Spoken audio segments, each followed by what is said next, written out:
அருண் மாதேஸ்வரன், லோகேஷ் கனகராஜ் இவங்க ரெண்டு பேர்த்தோட கூட்டணி வரும் அப்படின்னு நினைக்கும் போதே அந்த படம் எப்படி இருக்குங்கிறது நமக்கு எல்லாருக்குமே தெரியும். ஏன்னா ரெண்டு பேர்த்தோட முந்தைய வரலாறு அப்படி. அதே மாதிரியான ஒரு வன்முறை ரத்த சகதியான ஒரு படம் தான். எக்ஸ்ட்ராவா அருண் மாதேஸ்வரோடைய ட்ரேட்மார்க்கு கெட்ட வார்த்தைகள் படம் ஃபுல்லா குமிஞ்சு கிடக்கு. தேவைப்படுதோ தேவைப்படலையோ எல்லா இடத்துலையும் கெட்ட வார்த்தைகள் பேசுறாங்க. ஹீரோ லோகேஷ் கனகராஜ் உட்பட அத்தனை பேரும் பேசுறாங்க. சிகரெட் குடிக்கிறாங்க, எங்க பார்த்தாலும் தண்ணி அடிக்கிறாங்க, கழுத்தறுபட்டு விழுகுது, கை துண்டாய் விழுகுது, அத்தனை வன்முறைகளும் இருக்கு. ஏசப்பி கொடுத்ததுல எந்த விதமான தவறுகளும் கிடையாது. அடல் சொல்லி படம் தான். பட் அதையெல்லாம் தாண்டி இந்த படம் சுவாரஸ்யமா இருக்குன்னு கேட்டா சுவாரஸ்யமா இருக்கு, நிஜமாவே சுவாரஸ்யமா இருக்கு. அந்த வன்முறைகள் இந்த கதைக்கு தேவைப்பட்டிருக்கு. அதனுடைய கதையினுடைய வீச்சு நமக்கு அவ்வளவு உள்ள வருது. பட் கெட்ட வார்த்தைகள் குறைச்சிருக்கலாம். குறிப்பா ஒரு டிரைவருக்கு கெட்ட வார்த்தையிலே பேர் வச்சு அந்த பேரை படம் ஃபுல்லாக சொல்லிட்டு இருக்கிறது அனாவசியமானது. பட் அதை சுவாரஸ்யம் கருதி சொல்லியிருந்தாலும் அனாவசியம் அப்படிங்கிறது எனக்கு தோன்ற விஷயம். லோகேஷ் கனகராஜுக்கு இது ஹீரோவா முதல் படம். தனக்கு எது பலம் பலவீனம் அப்படிங்கிறதுல அவர் ரொம்ப கிளியராக இருக்காரு. நிறைய க்ளோஸ் அப் ஷாட்லையும் பாஸ் பண்ணிடுறாரு. பட் சஞ்சனா கிருஷ்ணமூர்த்தி ஒரு 10 நிமிஷம் மட்டுமே மொத்த ஸ்க்ரீனையும் ஆக்கிரமிச்சிடுறாங்க. அதுக்கப்புறமா படம் ஓட ஓட அவங்க புத்திக்குள்ளே இருந்துக்கிட்டே இருக்கிறதுங்கிறது மற்ற நடிகர்களுக்கு ஒரு பலவீனமாக தான் இருக்குது. ஏன்னா அந்த 10 நிமிஷம் கேரக்டர் அவங்க நடிப்பு மட்டும் இல்லை, அந்த கேரக்டர் அவ்வளவு வலுவானதாக இருக்குது. ஹீரோ தொடர்ச்சியாக தன்னுடைய பாதிப்புகள் எல்லாத்துலேயுமே சஞ்சனாவுடைய கேரக்டரை கனெக்ட் பண்ணிக்கக்கூடிய விஷயமும் நம்மளால் ஏற்றுக்க முடியுது. வாமிகா ஹீரோயின் கிட்டத்தட்ட படம் ஆரம்பித்து ஒரு 3/4 மணி நேரம் கழிச்சு தான் வர்றாங்க. ஒரு காகித ரோஸ் வச்சுக்கிட்டு அவங்க வர்ற சீன் எல்லாமே தேட்டர் கிழியுது. என்ன சொல்ல,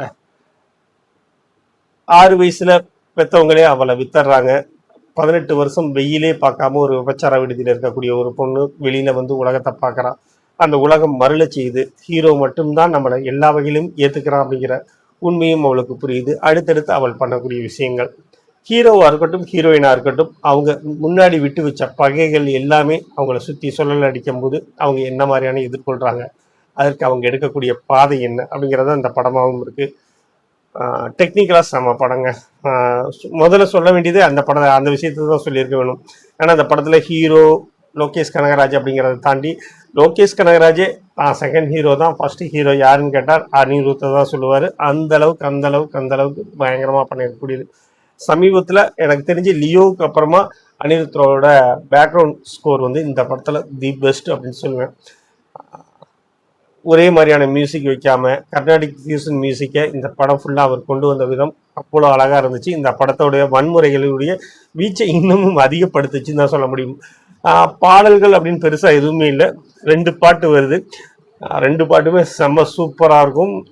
பட் அந்த 2 பாட்டுமே அனிருத் இசையமைச்சது கிடையாது. பழைய பாடல்களை சஞ்சனா கிருஷ்ணமூர்த்தி பாட வச்சுருக்காங்க. அனிருத் ஸ்டைல் அப்படிங்கிறத தாண்டி லோகேஷ் கனகராஜ் ஸ்டைல் அப்படிங்கிறத தாண்டி அது நல்லா இருக்குது, கேட்கவும் பிடிச்சிருக்கு, பார்க்கவும் நல்லா இருந்துச்சு. காப்பிரைட் வராமல் இருந்த வரைக்கும் சந்தோஷம்தான்.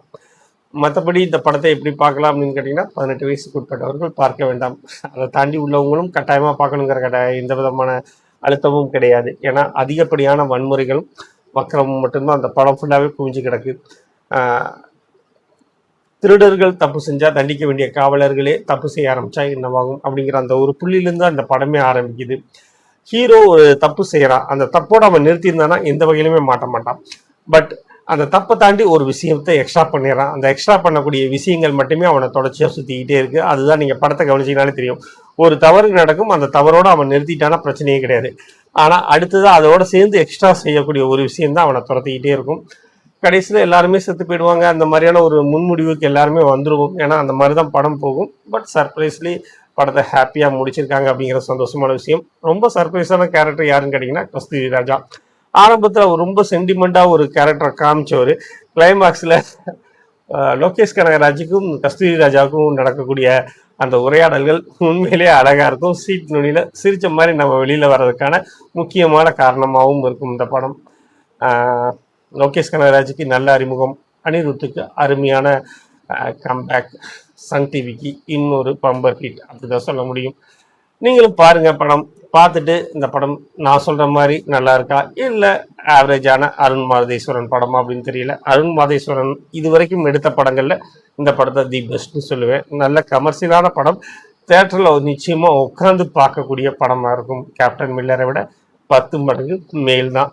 தேங்க்யூங்க. நான் இன்னொரு வீடியோலயோ அல்லது இன்னொரு லைவ்லயோ உங்களை சந்திக்கிறேன். அதுவரை